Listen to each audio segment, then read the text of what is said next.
गंगा स्नान का महत्व है। लेकिन गंगा विपास में तो है नहीं। कहते गंगा गंगेति यो ब्रूयात् योजना नाम शतैरपि सर्व पाप विर्मुक्तः विष्णु लोकम स गच्छति।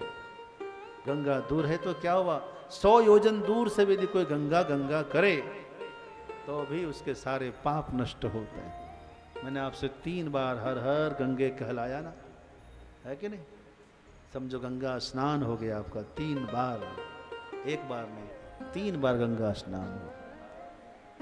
जब भी आपको लगे आज गंगा स्नान करने का मन है और गंगा जल है नहीं, या तो आप गंगा जल को अपने स्नानीय जल में मिला करके, है ना, गंगे गंगे गंगे कर दीजिए आप, तो गंगा जल में स्नान का पुण्य मिलेगा। कुछ भी नहीं है तो हाथ उठाइए और कहिए हर हर गंगे। क्या बोला? हर हर गंगे। अभी क्या हुआ, शंकर जी गाने लगे। आपको पता है जितना भी लेडीज संगीत हो चाहे जेंट संगीत हो, लेकिन दुल्हा को गाने के लिए नहीं कहा जाता है और कभी कहना भी नहीं चाहिए। क्यों? क्योंकि वो उस समय बड़ा भावुक रहता है, व्रत होता है, उपवास करता है, बड़ी ख्वाब में खोया रहता है, इसलिए दुल्हा को गाने नहीं देना चाहिए। इसी घटना के बाद सबने मना किया है। घटना ऐसी घटी कि शंकर जी तो इतने सुरीला गाते हैं, संगीत की शुरुआत तो शिव जी से होती है। इतना सुंदर गाते शंकर जी डमरू बजा के, क्या बताएं, सबके सब मूर्ति बन गए। जितने लोग सुनने वाले थे, देखने वाले थे, सब मूक हो गए, शिथिल हो गए। और ऐसा संगीत का खुमार चढ़ा कि माता सती, माता गंगा जो थी वो पिघलने लग गई और पिघल पिघल कर पानी बन गई। भक्त वत्सल भगवान की जय हो, गंगा महारानी की जय हो, शंकर भगवान की जय हो। आहा, गंगा मैया पिघल कर पानी बन गई। ब्रह्मा जी ने देखा कहीं पानी बहकर गिरनी चला ना जाए कहीं, तुरंत कमंडल में भर लिया। शिव जी को जगाया गया, महादेव बस करिए बस करिए। ऐसा कोई गाना गाता है? ऐसे में तो सब समाप्ति हो जाएगा, प्रलय आ जाएगी। ऐसा कोई गाता है क्या? प्रलय वाला गीत गाने के लिए नहीं कहा था, ऐसा संगीत गाते कि सब झूम उठते। महादेव ने कहा कि हमसे नहीं होगा। बोले बाबा अब तो जो होना था सो हो गया। भगवान शिव को वापस कैलाश भेज दिया गया, विवाह नहीं हुआ। माता गंगा तो पानी बन गई। फिर इधर माता गंगा के जाने के बाद गंगा की जो माँ थी, माता मैना, हिमालय की पत्नी, उनको बड़ा कष्ट हुआ है। बचपन से हमने इसको पाला, तपस्या करके प्राप्त किया, और ये क्या विवाह का समय आया तो स्वर्ग चली गई। ये कोई घर है कि धर्मशाला है? हर माँ बाप को कष्ट होता है जब बच्चे विवाह कर के समय में स्वयं की मनमानी करते हैं, अपने मन से विवाह कर लेते हैं। अरे माँ बाप का कुछ ख्वाहिश होता है, सपना होता है, वो तुम्हारे शत्रु थोड़ी ना है। वो तो बच्चों की भलाई के लिए संपूर्ण जीवन समर्पित किए हुए होते हैं।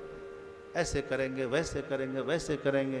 पता लगा बेटी जवान हुई और भाग गई, कहीं चली गई। ऐसे माँ बाप को कैसा लगता होगा? बहुत कष्ट हुआ माता मैना को। हालांकि वो ऐसे नहीं गई थी, ब्रह्मा जी स्वयं लेकर गए थे उनको। फिर भी उनको लगा कि मेरा इंतजार क्यों नहीं किया गंगा ने, मुझसे पूछा तक क्यों नहीं, थोड़ा इंतजार करना चाहिए ना। और चुपचाप चली गई। स्वर्ग जाने की बारी आई। मैं श्राप देती हूं गंगा, जैसे मेरे आंसू धरती पर बह रहे हैं, ऐसे तुझे भी बहना पड़ेगा, तुझे भी धरती पर बहना होगा। माँ का श्राप लगा है गंगा को। हिमालय से। इधर फिर से तपस्या किया माता मैना ने और हिमाचल ने, तब फिर से माता सती ने आशीर्वाद दिया, अब मैं फिर से आपकी पुत्री बनूंगी। तब दोबारा माता पार्वती का जन्म होता है। बोलिए पार्वती माता की जय हो। और बड़ा सुंदर माता पार्वती ने शिवजी के लिए तप किया और शिवजी से माता पार्वती का धूमधाम से विवाह होता है। इधर धरती के राजा भगीरथ ने तपस्या की, उस तपस्या से प्रसन्न होकर माता गंगा ने हाँ कह दिया, हम जाएंगे। शिव जी को मनाया, शिव जी को पता चला गंगा आ रही है, आइए, जटा खोल दिया है। उसी ब्रह्मा जी ने कमंडलों में रखी हुई गंगा जल से भगवान वामन के चरण प्रक्षालन भी किए, भगवान के चरणोदक भी हो गई, शीश पर रखा है। जब प्रार्थना किया कि भगवान आने दीजिए, माता गंगा तो बहुत खुश हो गई। जो वरदान हमने मांगा था शिव जी से कि एक रूप में आपके शीश पर रहूं, आज शीश पर बहुत प्रसन्न हूँ। भगीरथ ने कहा भगवान आने दीजिए, तो एक जटा खोली और गंगा को नीचे उतार दिया गंगोत्री में, और गंगोत्री से बहते हुए गंगा आगे बढ़ी है और काशी होते हुए, पटना होते हुए, माता गंगा प्रयाग आदि होते हुए गंगा सागर में जैसे गई तो वहाँ सागर के 60,000 पुत्रों को मोक्ष मिला है। तो इस प्रकार जो है माता पार्वती का विवाह हुआ। पार्वती का प्रथम पुत्र भगवान कार्तिकी, द्वितीय पुत्र भगवान गणेश, गणेश का विवाह होता है। रिद्धि सिद्धि 2 बहुएं, शुभ लाभ नामक 2 पौत्र भी होते हैं। माता पार्वती का परिवार बहुत अच्छा है, आज भी आनंद में है। इधर सम्राट मनु की बात करें तो मनु की 3 कन्या का प्रसंग आपने सुना। सम्राट मनु के 2 पुत्र हुए, प्रियव्रत और उत्तानपाद। उत्तानपाद बड़े भाई हैं, इसलिए उत्तानपाद की कथा पहले। महाराज उत्तानपाद की 2 पत्नियां हैं, सुनीति और सुरुचि। सुनीति के पुत्र का नाम ध्रुव है और सुरुचि के पुत्र का नाम उत्तम है। जब से छोटी वाली रानी यानी सुरुचि घर में आई है, तब से सुनीति को कष्ट ही कष्ट है। वो तो आते ही बोले इसको बाहर करो। माता ध्रुव की माता सुनीति को अलग भवन बनाकर अलग रख दिया, लेकिन वो कहती है कि बहन मैं पति के साथ रहना चाहती हूँ। बोले नहीं रह पाओगे, आप जो है आप एक काम करो, यदि मेरी सेवा करो तो ही मैं महाराज की सेवा तुम्हें दे सकती हूँ। बोले मंजूर है। तो ध्रुव की जो माँ है सुनीति पहले सुरुचि की सेवा करती है, उसके बाद महाराज की सेवा में जाती है। ये रोज की दिनचर्या है। एक दिन एकदा सुरुचे पुत्रम अंकम आरोप्य लालयन। गोद में सुरुचि के पुत्र को बिठाकर लाड़ लड़ा रहे थे। उसी समय में सुनीति के पुत्र ध्रुव उसी गोद में उछलकर बैठना चाहते थे। सुरुचि ने देखा कि यदि ध्रुव गोद में बैठेगा तो मेरा बच्चा गिर सकता है, इसलिए सुरुचि ने खींच करके नीचे कर दिया। खबरदार, अब कोशिश मत करना। आज तो पिता की गोदी में बैठना चाहता है, कल पिता की गद्दी पर बैठना चाहेगा।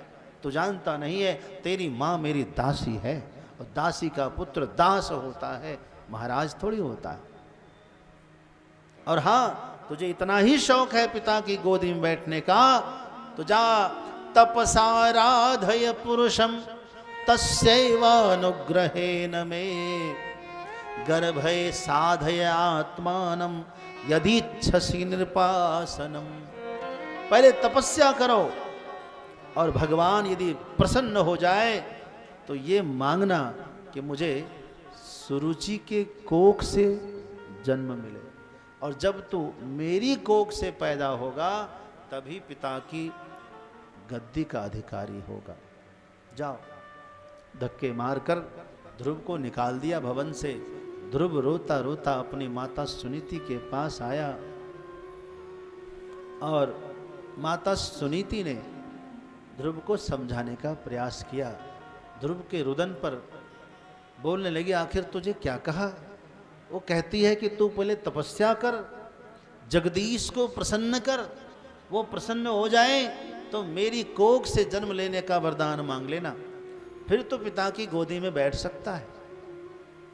माता सुनीति ने कहा, जो तुम्हारी सौतेली माँ ने कहा लगभग ठीक ही कहा, क्योंकि तपस्या तो सबको करनी ही चाहिए। तुम तपस्या करो, इसमें हर्जा क्या है?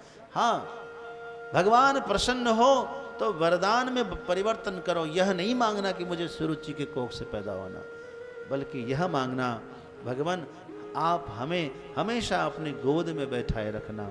जिस दिन तो उस परम पिता की गोदी में बैठ जाएगा, फिर वहां से कोई उतारने वाला नहीं होगा। जाओ तपस्या करो, माँ ने आशीर्वाद दिया है। ध्रुव जी सोचते हैं कि माँ मुझे एक बार रुकने के लिए कह दे तो रुक जाऊं।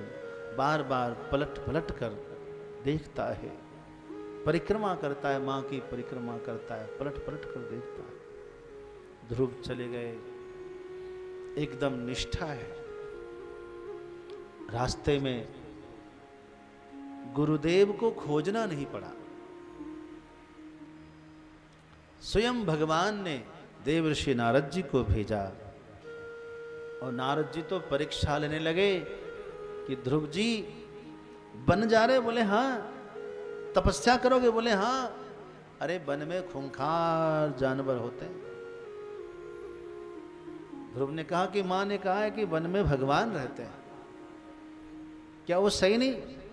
नारद जी बोले हाँ, भगवान तो सब जगह रहते हैं, लेकिन क्या तुम्हें उन खूंखार हिंसक प्राणियों से भय नहीं? ध्रुव कहता है कि नारद बाबा हमने सुना है कि माँ के गर्भ में अग्नि होती है, जठराग्नि होती है ना, जो माँ जो कुछ भी खाती है अग्नि उसे जला देती है। उसी माँ के पेट में जहाँ अग्नि है वहीं बालक भी रहता है, शिशु भी रहता है, लेकिन शिशु को तो अग्नि कभी नहीं जलाती है कि नहीं? तो जिस प्रभु ने जननी के जठराग्नि से रक्षा कर दिया, क्या वो प्रभु आज कहीं चले गए? क्या वो प्रभु आज सो गए? क्या वो रक्षा नहीं करेंगे? बोले हाँ करेंगे, तुम्हारा निष्ठा बहुत पक्की। हाँ फिर ठीक है। अच्छा ये बताओ, भगवान को कैसे पहचानोगे? उनका नाम जानते हो? बोले नहीं। कोई गुरु बनाया? बोले नहीं। फिर कैसे होगा? अच्छा आपको पता है भगवान का नाम? बोले हाँ पता है।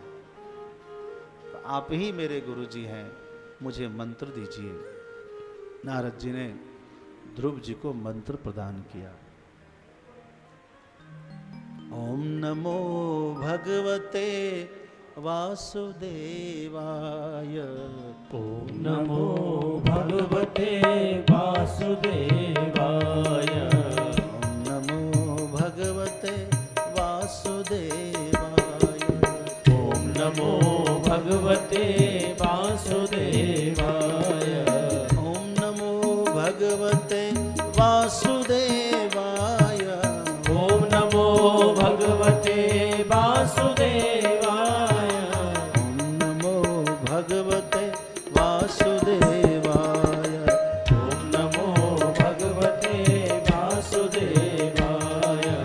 ओम नमो भगवते वासुदेवाय।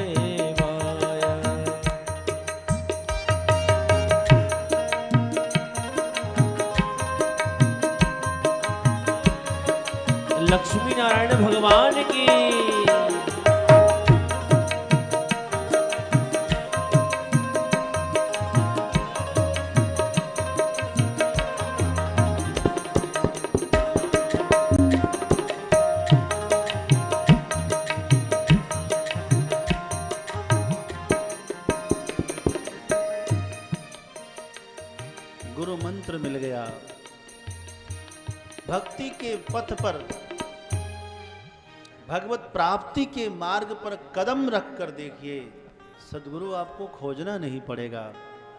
सदगुरु आपके द्वार पर दिखेंगे। ये नहीं किसी लोभ लालच में गुरु मत बनाना कि मुझे गुरु बनाएंगे तो हमें करोड़पति अरबपति बन जाएंगे। रुपये के लोभ में गुरु नहीं बनाना। गुरु बनाना है भगवत प्राप्ति के लिए, उद्देश्य अपना ठीक कर लेना।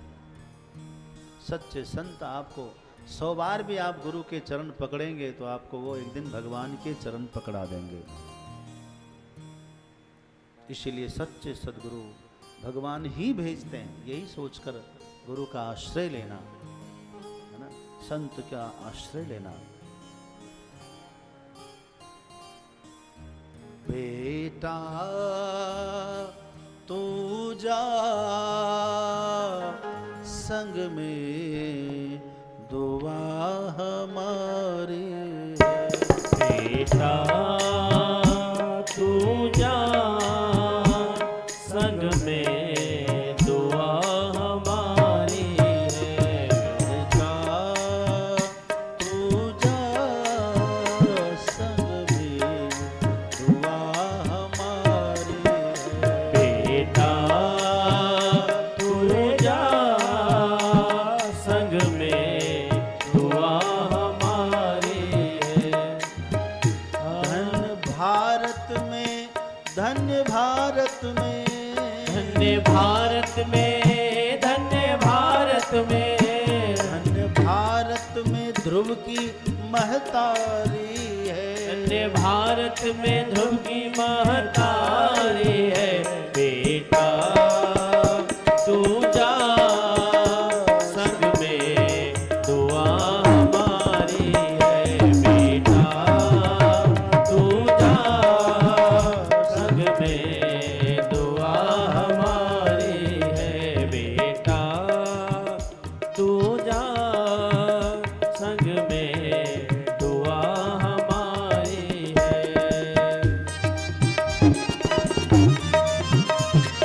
ध्रुव महाराज की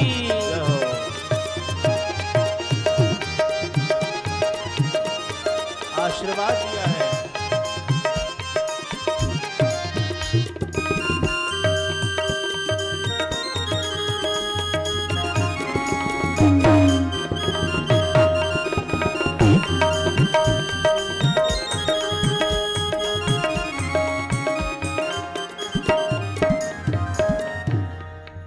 आशीर्वाद दिया है।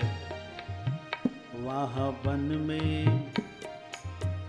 वहाँ वन देव रक्षक मिलेंगे तुम्हें। वहाँ वन देव रक्षक मिलेंगे तुम्हें।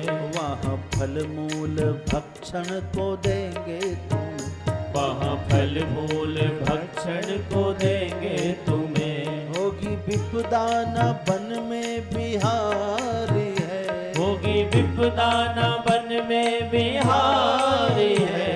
बेटा तू जा संग में दुआ हमारी है। बेटा तू जा संग में दुआ हमारी है। धन्य भारत में, ओ धन्य भारत में, धन्य भारत में, ओ धन्य भारत में, धन्य भारत में ध्रुव की महतारी है। धन्य भारत में ध्रुव की महतारी है। बेटा तू जा संग में दुआ हमारी है। बेटा तू जा संग में दुआ हमारी है।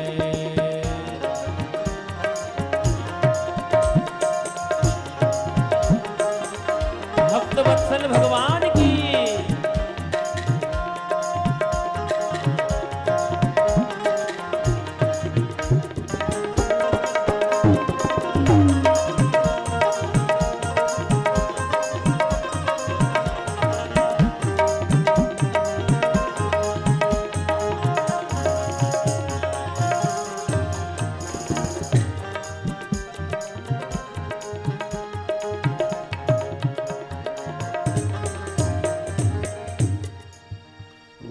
संतों के सत्संग मिलेंगे तुम्हें, वहाँ संतों के सत्संग मिलेंगे तुम्हें, वहाँ भक्तों के दर्शन मिलेंगे तुम्हें, वहाँ भक्तों के दर्शन मिलेंगे तुम्हें। खुश रहे तुम पे बाके बिहारी है, खुश रहे तुम पे बाके बिहारी है, खुश रहे तुम पे बाके बिहारी है, खुश रहे तुम पे बाके बिहारी है।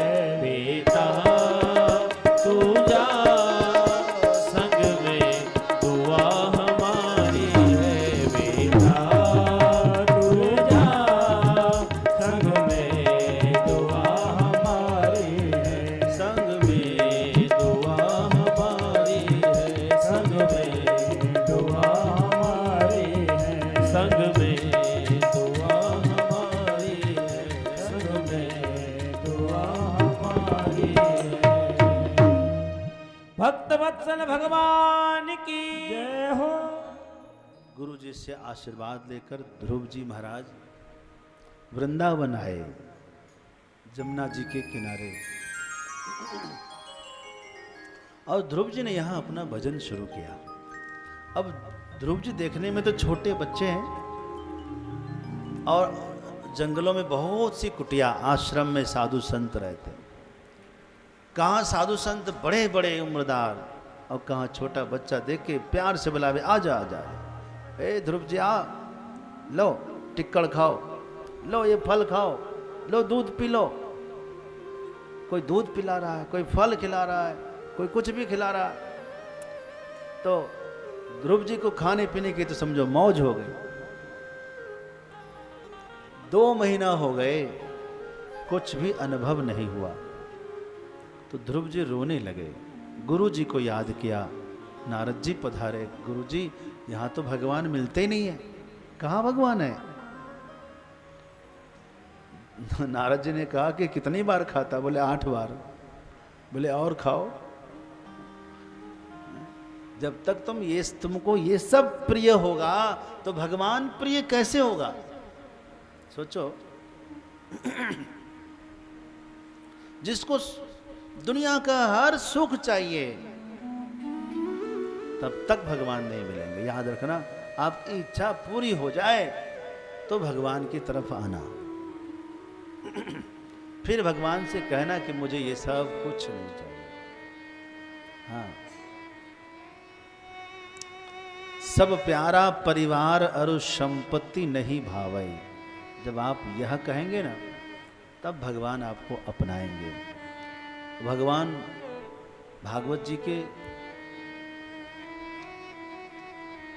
में भगवान कहते हैं कि पहले तो मैं जल्दी किसी को अपनाता नहीं हूं, जैसे ही किसी को अपनाता हूं तो उसकी पहचान क्या है कि भगवान ने मुझे अपना लिया?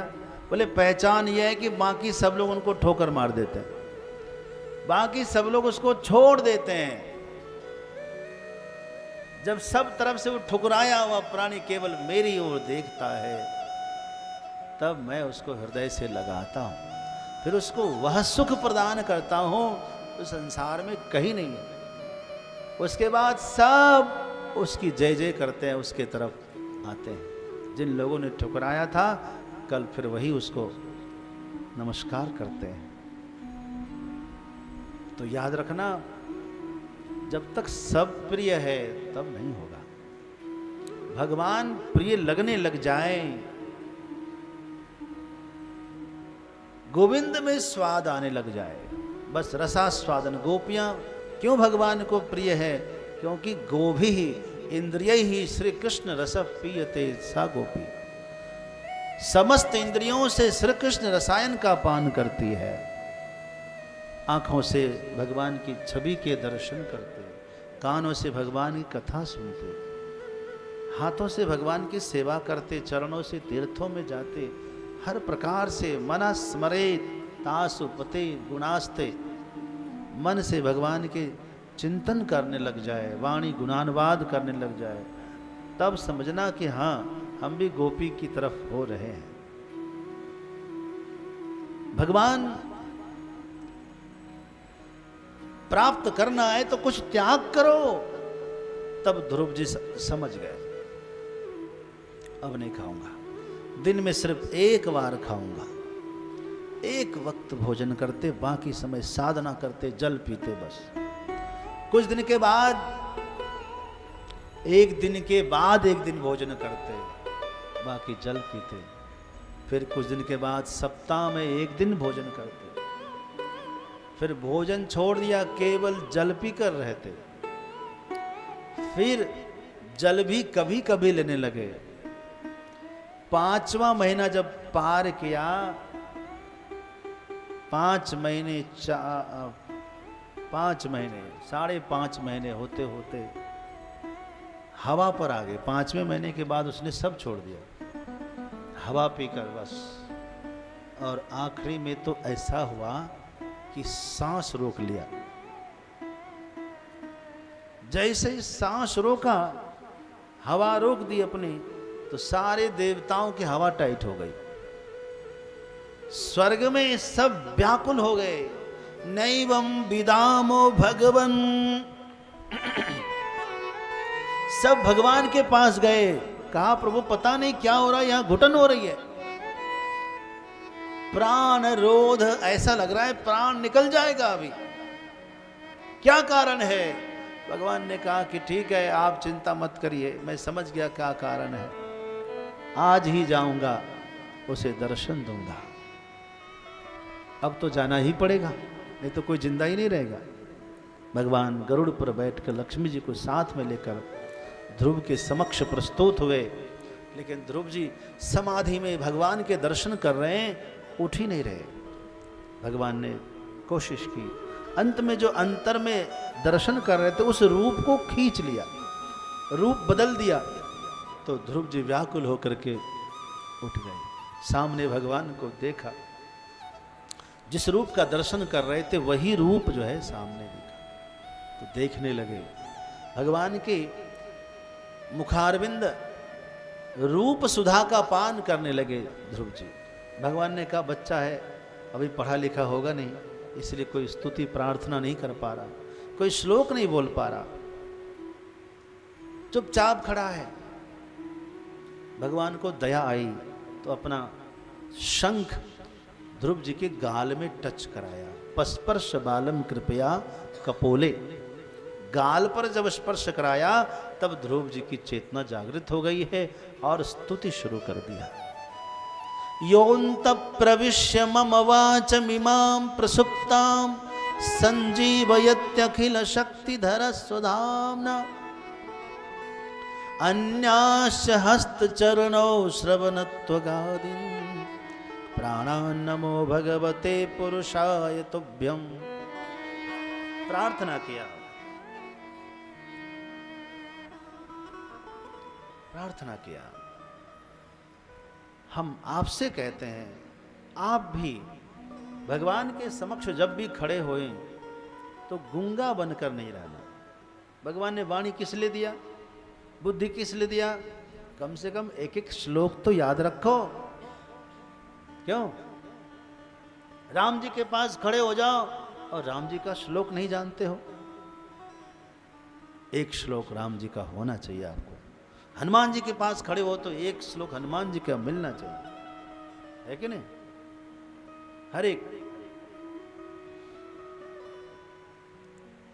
शिव जी के पास रहो तो शिव जी का कोई एक श्लोक तो आपको आना चाहिए।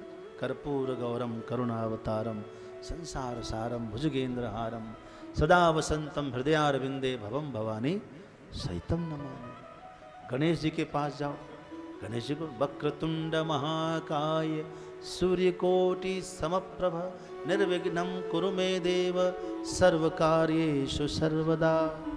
हनुमान जी के पास जाओ, अतुलित बलधामं हेम शैलाभदेहं दनुजवन कृशाणं ज्ञानिनामग्रगण्यं सकल गुण निधानं वानराणामधीशं रघुपति प्रिय भक्तं वात जातं नमामि। हनुमान जी को जो सबसे प्रिय श्लोक है कौन सा? मनोजवम मारुततुल्य वेगम जितेन्द्रियं बुद्धिमतां वरिष्ठं वातात्मजं वानरयोथ मुख्यं श्रीरामदूतं शरणं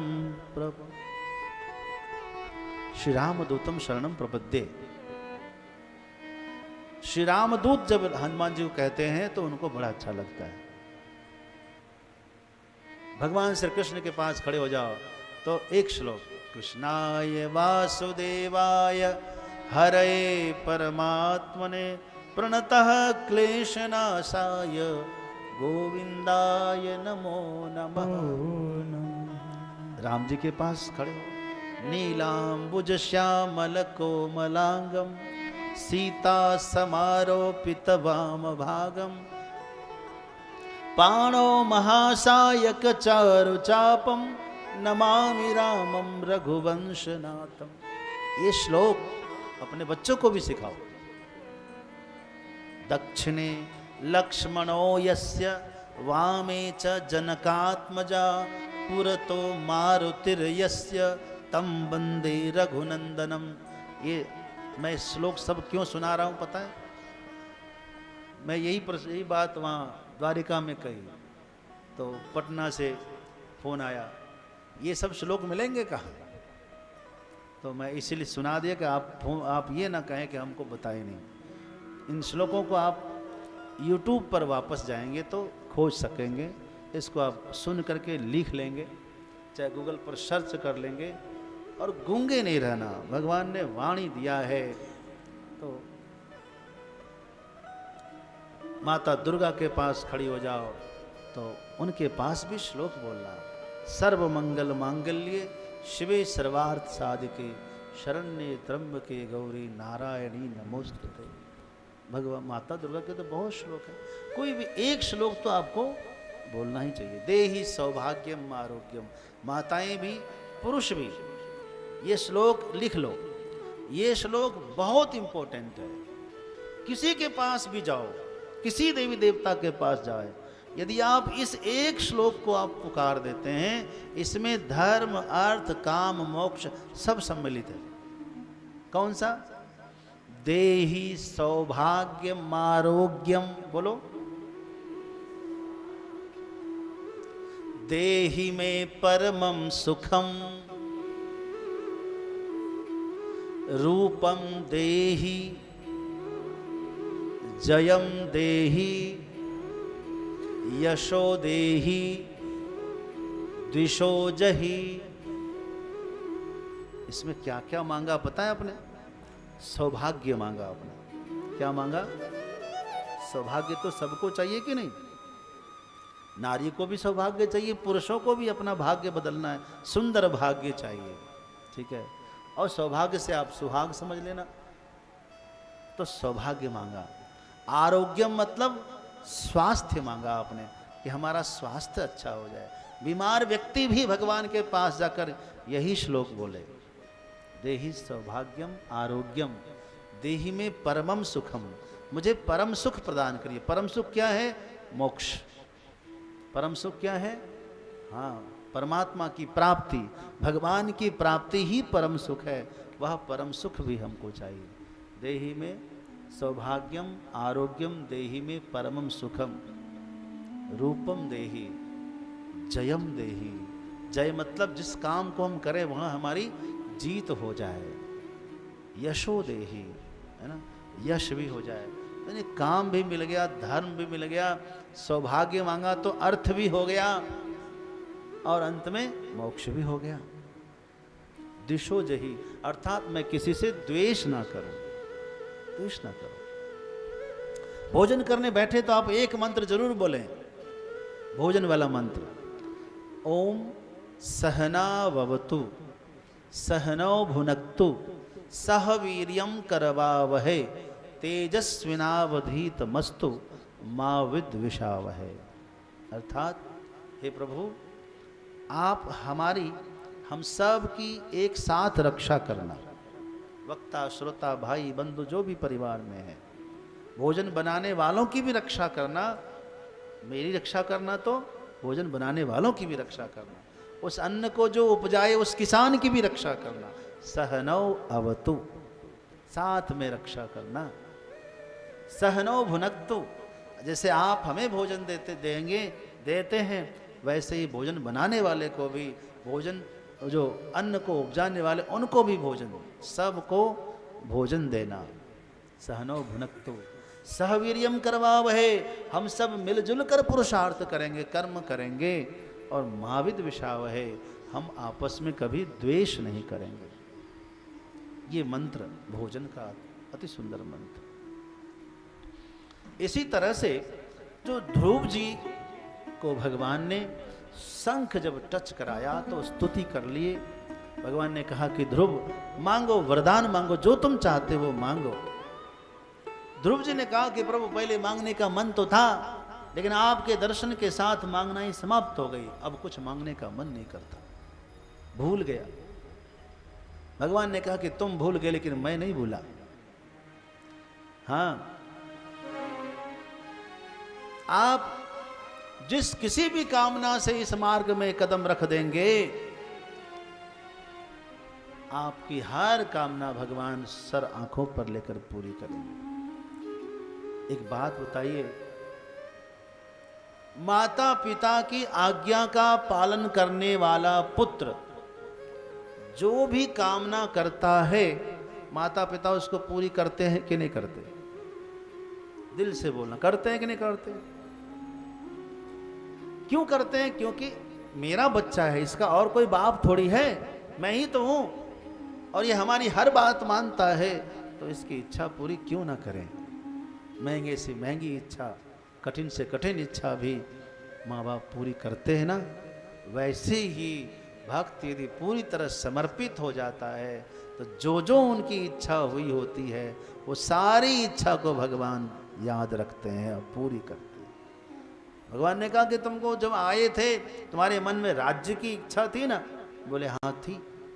जाओ 36,000 वर्ष निष्कंटक राज करो। बोले भगवान अब तो मेरी इच्छा है कि हम आपके दर्शन करते रहें, आप मेरे सामने रहें। कहा ठीक है, उसके बाद तुम आ जाना। ध्रुवलोक बना दिया।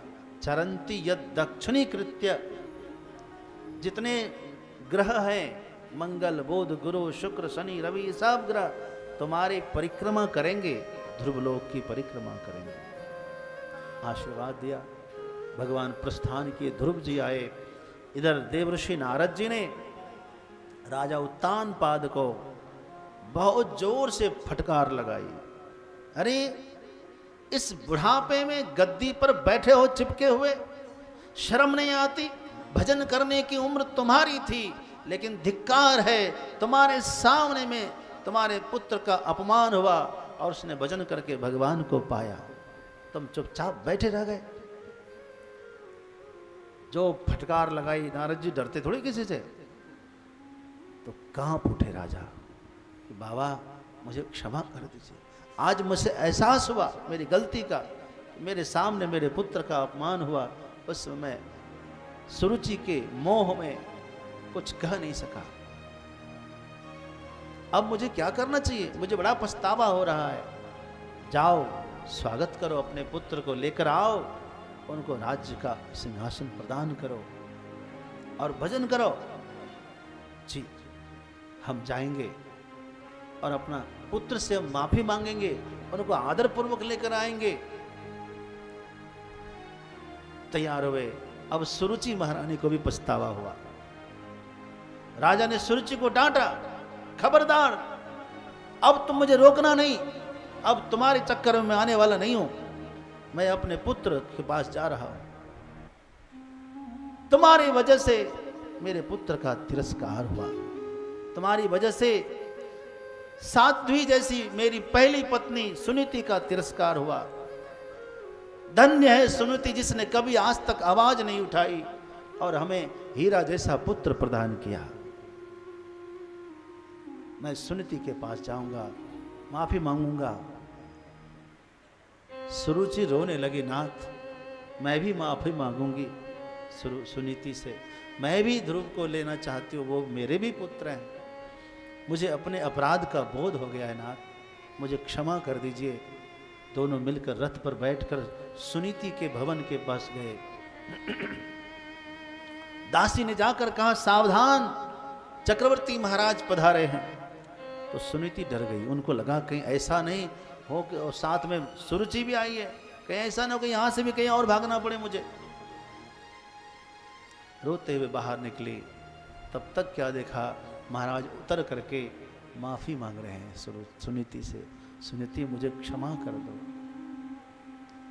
और एक खुशखबरी सुनाऊं, तुम्हारे पुत्र ध्रुव को भगवान की प्राप्ति हो गई, तुम मेरे साथ चलो। सुनीति कहती नहीं नहीं स्वामी, आप माफी नहीं मांगिए, ये तो हम लोगों का सौभाग्य है जो हमारे पुत्र ने भगवान को प्राप्त किया है।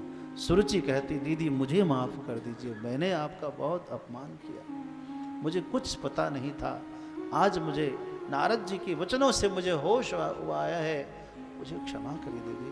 बार बार प्रणाम करती है। तीनों आपस में मिले हैं, बड़ा आनंद हुआ है, प्रजा देख करके गदगद है। आज मेरे महाराज के पारिवारिक जो समस्या थी आज समाप्त हो गई, सब मिलजुल गए और सुंदर पूरे नगर को, साम्राज्य को पूरा सजा दिया है। रथ हाथी गाजे बाजे के साथ ध्रुव जी का सम्मान करके लाए, राज सिंहासन प्रदान किया है। उनके माता पिता ने भगवान का भजन करके भगवत प्राप्ति किया। ध्रुव जी के छोटे भाई जो उत्तम है, उत्तम एक दिन गंधर्वों से लड़ जाता है और गंधर्वों से युद्ध में उत्तम की मृत्यु होती है। उत्तम की माता सुरुचि बहुत रोती है पुत्र के वियोग में। ध्रुव जी भी उनको संतुष्ट करने के लिए गंधर्वों से लड़ने जाते। बहुत दिन तक युद्ध हुआ, कुछ निकला नहीं। अंत में स्वयं सम्राट मनु समझाने आए, नायम मार्गो ही साधुना ऋषिकेशानुवर्तिना, बेटा यह मार्ग हमारा नहीं है, छोड़ो, माफ करना सीखो। और जिनको तुम मार रहे हो ये तुम्हारे शत्रु तो है नहीं। युद्ध बंद कर दिया तो गंधर्वों के राजा कुबेर प्रसन्न हुए। प्रसन्न होकर के आशीर्वाद दिया, वरदान दिया। ध्रुव जी आ गए, अपने पुत्र उत्कल को राज सौंप करके हरिद्वार में जाकर भजन किया। अंत में स्वर्ग से विमान आया, ध्रुव जी विमान में बैठ करके भगवान के धाम गए। ध्रुव जी ने कहा ठहरो, जिस माता ने, जिस जननी ने मुझे जन्म दिया उनका क्या हुआ, वो कहाँ है? भगवान के दूतों ने दिखाया कि जिस जननी ने आपके जैसे पुत्र को जन्म दिया उस जननी का उद्धार तो आपसे भी पहले होगा। आप देखिए आगे आगे जो विमान जा रहा है उसमें आपकी माता श्री बैठ कर जा रही है।